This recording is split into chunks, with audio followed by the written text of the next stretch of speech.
வணக்கம் வேந்தரின் கண்ணுறங்கும் வேளை இரவு செய்திகளுக்காக காவேரி ஜெகநாதன். முதலில் தலைப்புச் செய்திகள். தமிழக ஆளுநருடன் முதல்வர் பழனிசாமி சந்திப்பு. நம்பிக்கை வாக்கெடுப்பில் வெற்றி பற்றி தெரிவித்தார். நம்பிக்கை வாக்கெடுப்பை ரத்து செய்ய வேண்டும். ஆளுநர் சந்திப்பிற்கு பின் பன்னீர்செல்வம் அணி வலியுறுத்தல். ஜனநாயகத்தை பாதுகாக்கும் வகையில் நடவடிக்கை எடுக்க வேண்டும். தமிழக ஆளுநருக்கு மு.க. ஸ்டாலின் கடிதம். உத்தரப்பிரதேசத்தில் 3ஆம் கட்ட தேர்தல் 61% வாக்குகள் பதிவு. தமிழக ஆளுநர் வித்யாசாகர் ராவை சந்தித்த முதல்வர் பழனிசாமி சட்டப்பேரவையில் நம்பிக்கை வாக்கெடுப்பில் வெற்றி பெற்றதை முறைப்படி தெரிவித்துள்ளார். தமிழக சட்டப்பேரவையில் நடைபெற்ற அரசு மீதான நம்பிக்கை வாக்கெடுப்பில் பழனிசாமி தலைமையிலான அரசு 122 வாக்குகளை பெற்று வெற்றி பெற்றது. நம்பிக்கை வாக்கெடுப்பில் வெற்றி பெற்ற நிலையில் முதல்வர் பழனிசாமி இன்று ஆளுநர் வித்யாசாகர் ராவை சந்தித்தார். அவருடன் அமைச்சர்கள் செங்கோட்டையன், செல்லூர் ராஜு, ஜெயக்குமார் மற்றும் மதிமுகவின் துணை பொதுச் செயலராக நியமிக்கப்பட்ட தினகரனும் உடன் சென்றார். நம்பிக்கை வாக்கெடுப்பில் வெற்றி பெற்றதற்கான சான்று நகல்கள் நேற்றே ஆளுநரிடம் அளிக்கப்பட்ட நிலையில் இந்த சந்திப்பு 30 நிமிடங்கள் நீடித்தது.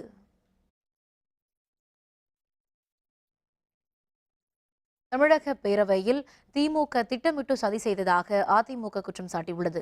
சென்னை ராயப்பேட்டையில் உள்ள அதிமுக தலைமை அலுவலகத்தில் மாநிலங்களவை உறுப்பினர் நவநீத கிருஷ்ணன் செய்தியாளர்களை சந்தித்தார். அப்போது பேசிய அவர், நாடாளுமன்றம் மற்றும் சட்டப்பேரவையில் ரகசிய வாக்கெடுப்பு நடத்த சட்ட விதிகளில் இடமில்லை என தெரிவித்தார். பேரவை மாண்புகளை திமுக சீர்குலைத்துள்ளது என்றும் முன்கூட்டியே திட்டமிட்டு நடத்தப்பட்ட தாக்குதல் எனவும் அவர் கூறினார். சதி நேற்று முறியடிக்கப்பட்டுவிட்டது. அவர்கள் கூறுவது போல் ரகசிய வாக்கெடுப்பு என்பது விதிகளில் இல்லை. ஏனென்றால் பாராளுமன்றத்திலும் குரல் வாக்கெடுப்பு அல்லது டிவிஷன் வாக்கெடுப்பு, அதனால ரகசியம் என்பது வாக்கெடுப்பில் இல்லை. தமிழக சட்டப்பேரவையில் நடைபெற்ற நம்பிக்கை வாக்கெடுப்பை ரத்து செய்ய வேண்டும் என முன்னாள் முதல்வர் பன்னீர்செல்வம் ஆளுநரிடம் வலியுறுத்தியுள்ளார்.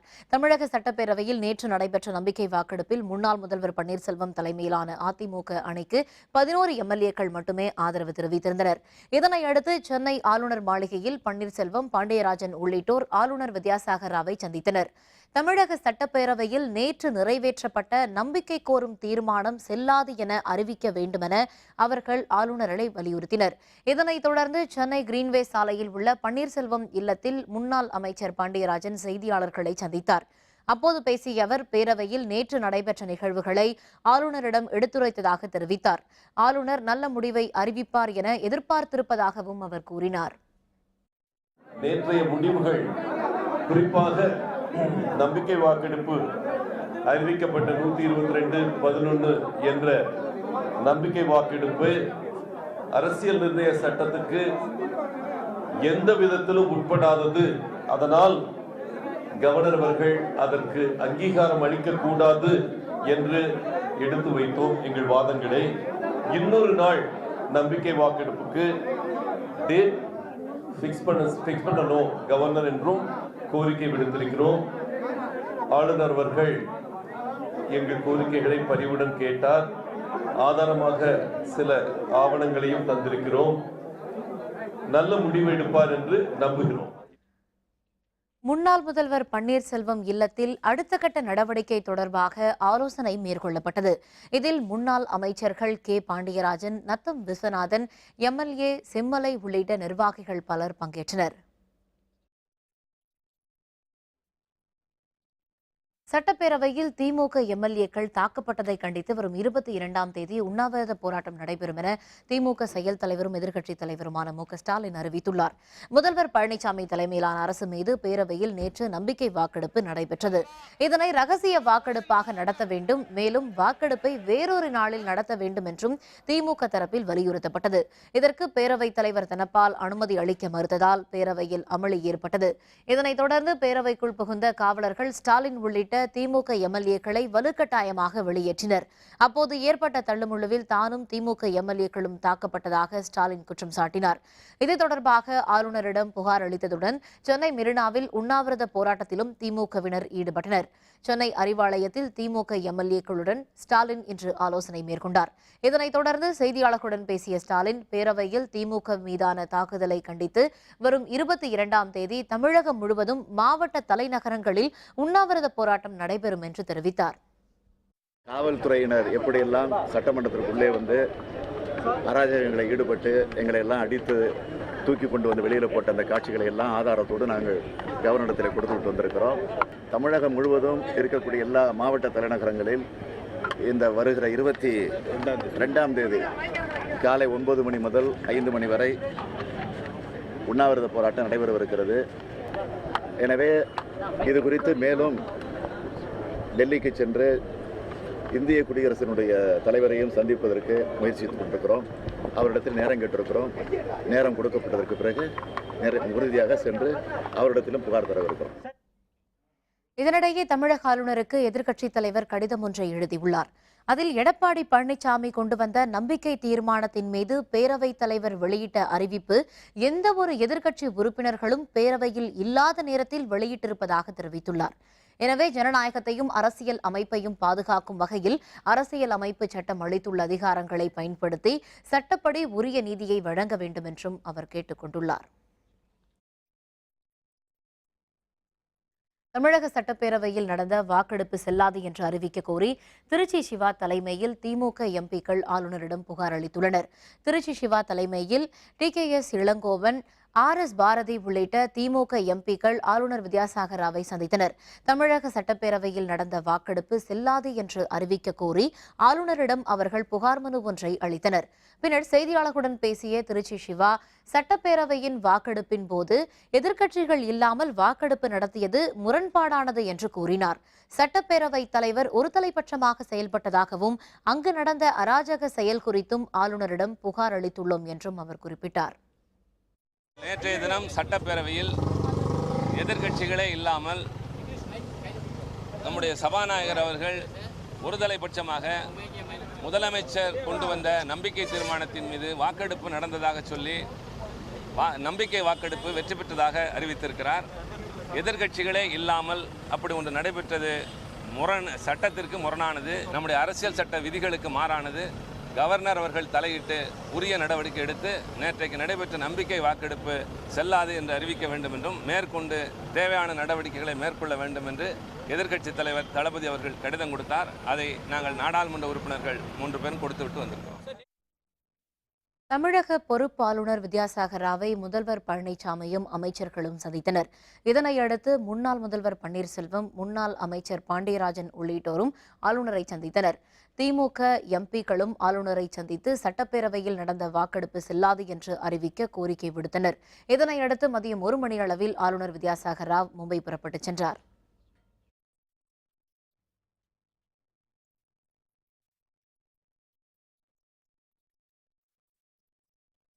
உத்தரப்பிரதேச மாநிலத்தில் நடைபெற்ற 3வது கட்ட தேர்தலில் 61% வாக்குகள் பதிவாகியுள்ளன. உத்தரப்பிரதேச மாநில சட்டப்பேரவைக்கு 7 கட்டங்களாக தேர்தல் நடைபெறுகிறது. இதுவரை 2 கட்ட தேர்தல் முடிந்துள்ள நிலையில் 3வது கட்ட தேர்தல் காலை 7 மணிக்கு தொடங்கி மாலை 5 மணிக்கு முடிவடைந்தது. 12 மாவட்டங்களில் உள்ள 69 தொகுதிகளில் நடைபெறும் இந்த தேர்தலில் 826 வேட்பாளர்கள் போட்டியிடுகின்றனர். 69 தொகுதிகளில் மொத்தமுள்ள 2,41,00,000 வாக்காளர்கள் வாக்களிக்க வசதியாக 25,607 வாக்குச்சாவடிகள் அமைக்கப்பட்டிருந்தன. வாக்காளர்கள் அச்சமின்றி வாக்களிக்கும் வகையில் மாநில காவல்துறையினர் மற்றும் துணைநிலை ராணுவப் படையினர் என 2 லட்சத்திற்கும் அதிகமானோர் பாதுகாப்பு பணியில் ஈடுபடுத்தப்பட்டனர். இந்த தேர்தலில் மத்திய உள்துறை அமைச்சர் ராஜ்நாத் சிங், பகுஜன் சமாஜ் தலைவர் மாயாவதி, முதல்வர் அகிலேஷ் யாதவ் உள்பட முக்கிய தலைவர்கள் தங்களது வாக்குகளை பதிவு செய்தனர். மாலை 5 மணி நிலவரப்படி 61% வாக்குகள் பதிவாகின. Peacefulness that has been portrayed by the citizens of this area. As at 5 p.m., the voting percentage has been 61.16%. பிரபல நடிகை பாவனா பாலியல் ரீதியாக துன்புறுத்தப்பட்ட விவகாரத்தில் 2 பேர் கைது செய்யப்பட்டுள்ளதாக கேரள காவல்துறையினர் தெரிவித்துள்ளனர். தமிழ் மற்றும் மலையாள திரைப்படங்களில் நடித்து வரும் பிரபல நடிகை பாவனா படப்பிடிப்பை முடித்துக் கொண்டு கொச்சியில் இருந்து திருச்சூருக்கு காரில் திரும்பிக் கொண்டிருந்தார். அப்போது வேனில் வந்த ஒரு கும்பல் பாவனா வந்த காரை வரிமடித்து ஓட்டுநரை தாக்கிவிட்டு காரை கடத்தியது. அப்போது பாவனாவுக்கு பாலியல் ரீதியாக துன்புறுத்தல்கள் அளித்ததாக கூறப்படுகிறது. 1.5 மணி நேரத்திற்கு பிறகு அந்த கும்பல் மற்றொரு காரில் ஏறி தப்பிச் சென்றது. இது தொடர்பாக காவல்துறையினரிடம் பாவனா அளித்த புகாரை அடுத்து சிறப்பு விசாரணை குழு அமைக்கப்பட்டுள்ளது. இந்த சம்பவம் தொடர்பாக காவல்துறையினர் 2 பேரை கைது செய்துள்ளனர். കേസ് നമ്മൾ അന്വേഷിച്ചുകൊണ്ടിരിക്കുകയാണ്. അപ്പം നമ്മൾ പ്രതികളെ കുറിച്ച് സൂചനകളൊക്കെ നമ്മൾ പറഞ്ഞു കഴിഞ്ഞാൽ നിങ്ങൾക്ക് അറിയാലോ. അതിന്റെ നമ്മൾ കുറച്ച് പേര് കസ്റ്റഡിയിലുണ്ട്, കുറച്ച് പേരെ നമ്മൾ വെരിഫൈ ചെയ്യുന്നുണ്ട്. ഡീറ്റെയിൽ ആയിട്ട് ഞങ്ങൾ അറിയിക്കല്ലോ. மகாராஷ்டிர மாநிலம் பிவாண்டி நகரில் துணிக்கிடங்கு ஒன்றில் ஏற்பட்ட தீ விபத்தில் 4 பேர் பலியானார்கள். 2 பேர் படுகாயமடைந்தனர். மகாராஷ்டிரா மாநிலத்தின் கைத்தறி நகரமாக பிவாண்டி நகரம் கருதப்படுகிறது. இங்கு தாபோதா பகுதியில் துணிக்கிடங்கு ஒன்றில் தீப்பிடித்தது.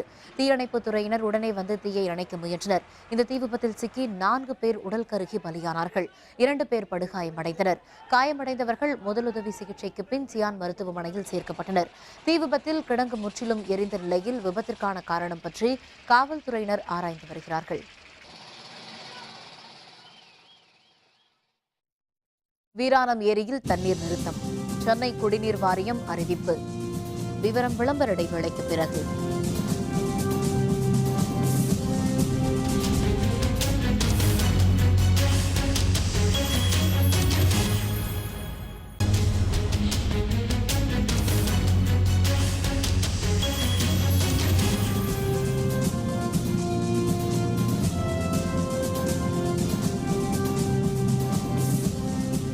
செய்திகள் தொடர்கின்றன. தமிழ் தாத்தா உவே சுவாமிநாத ஐயரின் 136வது ஆண்டு பிறந்த நாளையொட்டி அவரது உருவப்படத்திற்கு தமிழக அரசு சார்பில் முதல்வர் எடப்பாடி பழனிசாமி மலர் தூவி மரியாதை செலுத்தினார். தமிழ் தாத்தா என அனைவராலும் போற்றப்படும் உவே சுவாமிநாத ஐயரின் 136வது பிறந்த நாள் இன்று கொண்டாடப்பட்டது. இதையொட்டி சென்னை மாநில கல்லூரி வளாகத்தில் உள்ள அவரது திருவுருவச் சிலைக்கு கீழ் வைக்கப்பட்டுள்ள உருவப்படத்திற்கு தமிழக அரசு சார்பில் முதல்வர் எடப்பாடி பழனிசாமி மலர் தூவி மரியாதை செலுத்தினார். தலைமைச் செயலர் கிரிஜா வைத்தியநாதன் மற்றும் அமைச்சர்கள் உள்ளிட்டோரும் உவே சுவாமிநாதன் உருவப்படத்திற்கு மலர் தூவி மரியாதை செலுத்தினர். இந்தியாவின் சோசியலிச தந்தை என அழைக்கப்படும் ஆச்சாரிய நரேந்திர தேவாவின் நினைவு நாளை ஒட்டி ஈரோட்டில் உள்ள அவரது நினைவு இல்லத்தில் உள்ள அவரது சிலைக்கு மாலை அணிவித்து மரியாதை செலுத்தப்பட்டது. இந்திய விடுதலை போராட்ட வீரரும் மகாத்மா காந்தி, நேரு ஆகியோருக்கு சோசியலிச சிந்தனை வழிகாட்டியாகவும் திகழ்ந்த ஆச்சாரிய நரேந்திர தேவா உடல்நலக் குறைவு காரணமாக சிகிச்சைக்காக ஈரோடு வந்திருந்து ஊர் திரும்புகையில் மரணமடைந்தார். அவரது நினைவாக அவர் தங்கியிருந்த அறை நினைவு இல்லமாக மாற்றப்பட்டது. இந்த நிலையில் நரேந்திர தேவாவின் நினைவு நாளை ஒட்டி அவரது நினைவு இல்லத்தில் அமைந்துள்ள சிலைக்கு சட்டப்பேரவை உறுப்பினர் தென்னரசு உள்ளிட்ட அரசியல் கட்சியினரும் பல்வேறு அமைப்பினரும் மாலை அணிவித்து மரியாதை செலுத்தினர். ஆச்சாரியா நரேந்திர தேவா அவர்களுடைய சோசியலிச சிந்தனையும் ஒரு நடுநிலை பாதையிலிருந்து இந்தியாவுக்கு வழிகாட்டும். அதற்கான முயற்சிகளை கட்சி வேறுபாடுகள் கடந்து நாம் மேற்கொள்வதற்கான காலம் இது என்பதுதான் அவருக்கு நாம் செய்யக்கூடிய மிகச்சிறந்த அஞ்சலியாக. சென்னை ஆழ்வார்பேட்டை பாலத்தில் இருசக்கர வாகனத்தில் வந்த இளைஞர் பாலச்சுவரில் மோதி கீழே விழுந்து பலியானார். அவருடன் பைக்கில் வந்தவர் காயமடைந்தார். ஆழ்வார்பேட்டை காவிரி பாலத்தில் சிவா என்பவரும் அவரது நண்பர் ஸ்டீஃபன் என்பவரும் இருசக்கர வாகனத்தில் வந்தனர். அவர்களது இருசக்கர வாகனம் பாலத்தில் வந்தபோது திடீரென பக்கவாட்டு தடுப்புச் சுவரில் மோதியது. இதில் வாகனத்தை ஓட்டி வந்த சிவாவும் நண்பர் ஸ்டீஃபனும் பாலத்தில் இருந்து கீழே விழுந்தனர். இதில் சிவா பலியானார். ஸ்டீஃபன் படுகாயமடைந்தார். அவர் சிகிச்சைக்காக மருத்துவமனையில் அனுமதிக்கப்பட்டுள்ளார். பாலத்தின் பக்கவாட்டு சுவர் உயரம் குறைவாக கட்டப்பட்டதே விபத்திற்கு காரணம் என்று கூறியுள்ள பகுதி மக்கள் பாலச்சுவரை உயர்த்த வேண்டும் என்று வேண்டுகோள் விடுத்துள்ளனர். ஃபோன் பேசிட்டு நான் பார்த்தப்ப 2 பேர் விழுந்தாங்க கீழே. அங்கே விழுறப்ப எலிவேட்டட் போர்ஷன் மூஞ்சி தரையை பார்த்து விழுந்தாங்க. 2 டாக்டர்ஸ் வந்து செக் பண்ணாங்க, ஆல் அவுட்டுன்ட்டாங்க. அவங்க கூப்பிட்டு போயிருக்காங்க. பிரிட்ஜ் ரொம்ப பெண்டான பிரிட்ஜு சார், ஆங்கிள் ரொம்ப கம்மி தான். நிற்கும் போதே பார்த்தீங்கன்னா இடுப்பளவு தான் இருக்கும். யாராவது இடிச்சா கூட கீழே தான். நிறையா வாட்டி கம்ப்ளைண்ட் பண்ணியாச்சு இந்த மாதிரி பிரச்சனை இருக்குன்ட்டு. எந்த ஆக்ஷனும் இல்லைங்க சார். கடலூர் மாவட்டம் வீராணம் ஏரியில் இருந்து சென்னைக்கு அனுப்பப்பட்டு வந்த குடிநீர் நிறுத்தப்பட்டுள்ளதால் குடிநீர் தட்டுப்பாடு ஏற்படும் அபாயம் ஏற்பட்டுள்ளது. கடலூர் மாவட்டத்தில் 47.5 அடி கொள்ளளவு கொண்ட வீராணம் ஏரியில் இருந்து 250 கிலோமீட்டர் நீளமுள்ள ராட்சத குழாய்கள் மூலம் சென்னை மக்களின் குடிநீர் தேவைக்காக தண்ணீர் கொண்டு வரப்படுகின்றன. இந்த நிலையில் வடகிழக்கு பருவமழை பொய்த்ததாலும் காவிரியில் நீர் திறக்கப்படாததாலும் வீராணம் ஏரிக்கு நீர்வரத்து முற்றிலுமாக நின்றுவிட்டது. வீராணம் ஏரியில் தற்போதைய நீர் இருப்பு 39 அடிக்கும் கீழ் குறைந்துவிட்டதால் சென்னைக்கு குடிநீர் அனுப்புவது நிறுத்தப்பட்டுள்ளதாக சென்னை குடிநீர் வாரியம் அறிவித்துள்ளது. இதனால் கோடை காலங்களில் குடிநீர் தட்டுப்பாடு அபாயம் ஏற்பட்டுள்ளது. அத்திக்கடவு அவிநாசி திட்டத்தினை நிறைவேற்ற வலியுறுத்தி விவசாயிகள் ஒருநாள் அடையாள உண்ணாவிரதம் மேற்கொண்டனர். அத்திக்கடவு அவிநாசி திட்டத்தை நிறைவேற்ற கோரி கடந்த ஆண்டு விவசாயிகள் தொடர் உண்ணாவிரத போராட்டம் மேற்கொண்டனர்.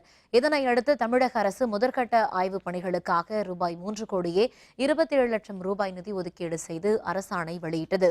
திருப்பூர், ஈரோடு, கோயம்புத்தூர் ஆகிய 3 மாவட்டங்கள் பயன்பெறும் அத்திக்கடவு அவிநாசி திட்டத்தினை உடனடியாக நிறைவேற்ற வலியுறுத்தி அவிநாசி, செங்காடு திடலில் 3 மாவட்ட விவசாயிகள் இன்று ஒருநாள் அடையாள உண்ணாவிரத போராட்டத்தை மேற்கொண்டனர்.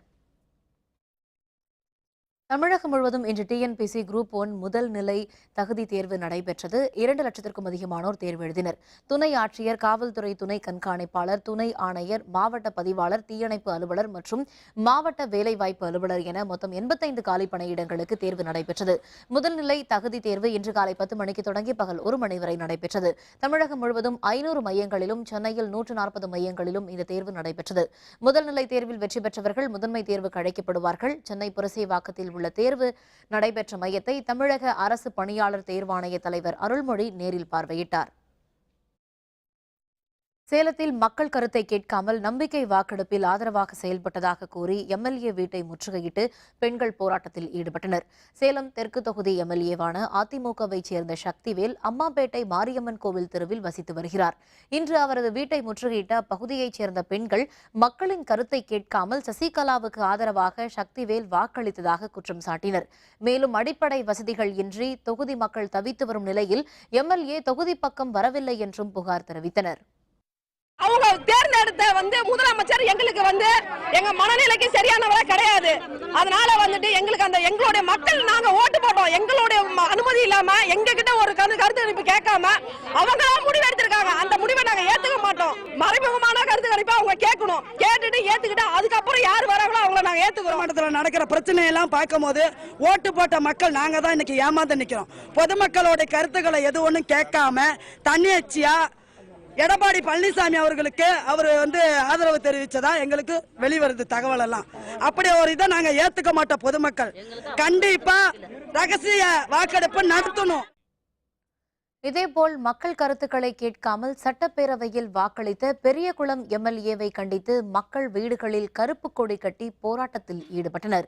தேனி அல்லிநகரம், வள்ளிநகரில் பழங்குடியினர் வசித்து வருகின்றனர். இந்த நிலையில் மக்களின் கருத்துக்களை கேட்காமல் பேரவையில் வாக்களித்த பெரியகுளம் தொகுதி எம்எல்ஏ கதிர்காமுவிற்கு எதிராக அவர்கள் வீடுகளில் கருப்பு கொடி ஏற்றி போராட்டம் நடத்தினர்.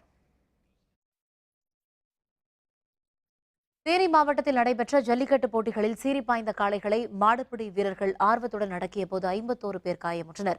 தேனி மாவட்டம் சின்னமனூர் அருகே உள்ள ஐயம்பட்டியில் ஏழைகாத்த அம்மன் ஸ்ரீ வல்லரடிகார சுவாமி கோவிலில் இன்று ஜல்லிக்கட்டு நடைபெற்றது.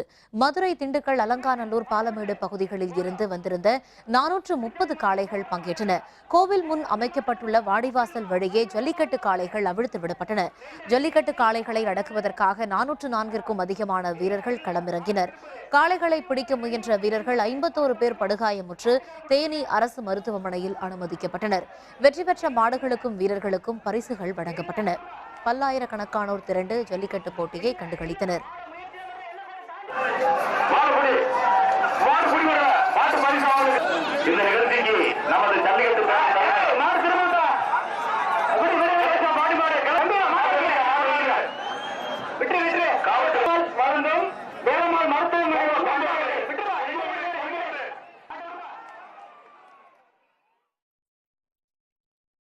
பழனி அருகே நடைபெற்ற ஜல்லிக்கட்டு போட்டியில் சீறிப்பாய்ந்த காளைகளை மாடுபிடி வீரர்கள் ஆர்வத்துடன் அடக்கினர்.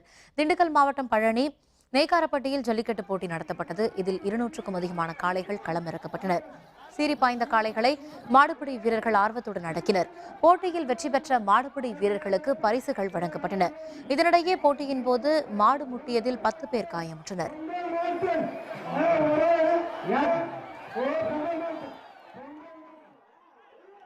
ஜல்லிக்கட்டு போட்டி திண்டுக்கல் அருகே வெள்ளோடு கிராமத்தில் நடைபெற்றது.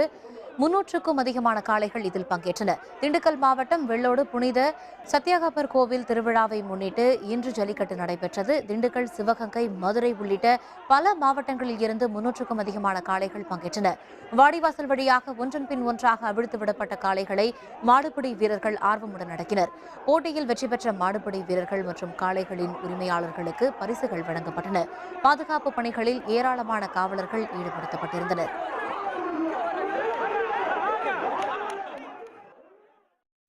புதுக்கோட்டை மாவட்டம் பொன்னமராவதியில் நடைபெற்ற மஞ்சு விரட்டு போட்டியில் சீறி பாய்ந்த காளைகளை இளைஞர்கள் ஆர்வத்துடன் பிடித்தனர். பொன்னமராவதி தாழ்பாய் கண்மாயில் மஞ்சு விரட்டு போட்டி நடத்தப்பட்டது. இதில் சிவகங்கை, மணப்பாறை உள்ளிட்ட பகுதிகளில் இருந்து கொண்டுவரப்பட்ட 300க்கும் அதிகமான காளைகள் அவிழ்த்து விடப்பட்டன. சீறி பாய்ந்த காளைகளை அங்கு திரண்டிருந்த மாடுபிடி வீரர்கள் ஆர்வத்துடன் பிடித்தனர். அப்போது மாடு முட்டியதில் ஒருவர் காயமுற்றார். மஞ்சு விரட்டு போட்டியை காண சுற்றுவட்டார பகுதிகளைச் சேர்ந்த பலர் வந்திருந்தனர். கேப்டன் பொறுப்பில் இருந்து தோனி நீக்கம். IPL புனே அணி நிர்வாகம் அறிவிப்பு. விவரம் விளம்பர இடைவேளைக்கு பிறகு.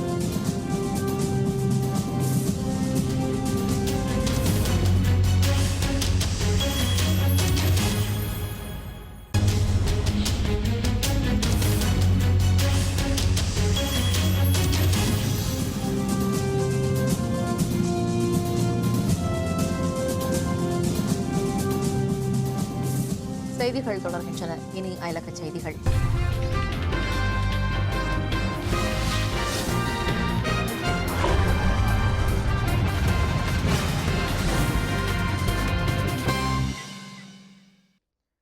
பிரான்சில் காவல்துறையினர் இளைஞர் ஒருவரை துன்புறுத்தியதற்கு கண்டனம் தெரிவித்து நடைபெற்ற போராட்டத்தின் போது வன்முறை வெடித்தது.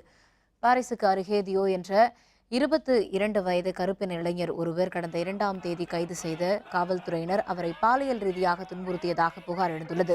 இந்த சம்பவம் தொடர்பாக 4 காவலர்கள் இடைநீக்கம் செய்யப்பட்டு அவர்கள் மீது விசாரணையும் நடைபெற்று வருகிறது. இந்த நிலையில் பாதிக்கப்பட்ட இளைஞருக்கு ஆதரவாக பாரிஸில் திரண்ட மக்கள் காவல்துறையினருக்கு எதிராக முழக்கமிட்டனர். அப்போது போராட்டத்தில் ஈடுபட்ட சிலர் காவல்துறையினரை நோக்கி கற்களை வீசியதால் கண்ணீர் புகை குண்டுகளை வீசி காவல்துறையினர் கூட்டத்தை கலைத்தனர். இதையடுத்து இருதரப்பினருக்கும் ஏற்பட்ட மோதலில் 2 காவலர்களுக்கு காயம் ஏற்பட்டது. இது தொடர்பாக 13 பேர் கைது செய்யப்பட்டனர்.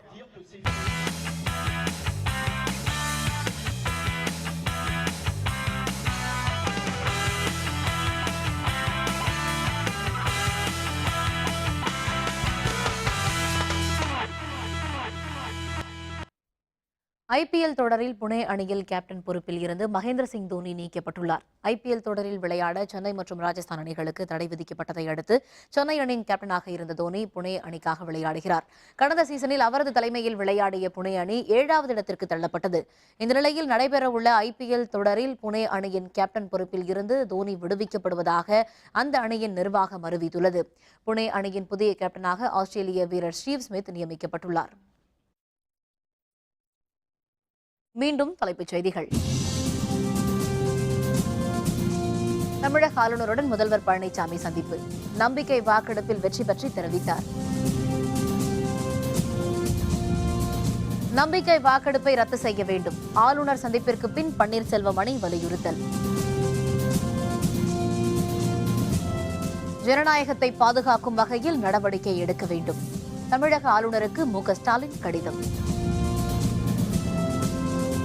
உத்தரப்பிரதேசத்தில் 3ஆம் கட்ட தேர்தல் 61% வாக்குகள் பதிவு. இத்துடன் வேந்தரின் கண்ணுறங்கும் வேளை இரவு செய்திகள் நிறைவடைந்தன. மீண்டும் நாளை காலை 8 மணிக்கு இளங்கதிர் காலை செய்திகளில் சந்திப்போம். வணக்கம்.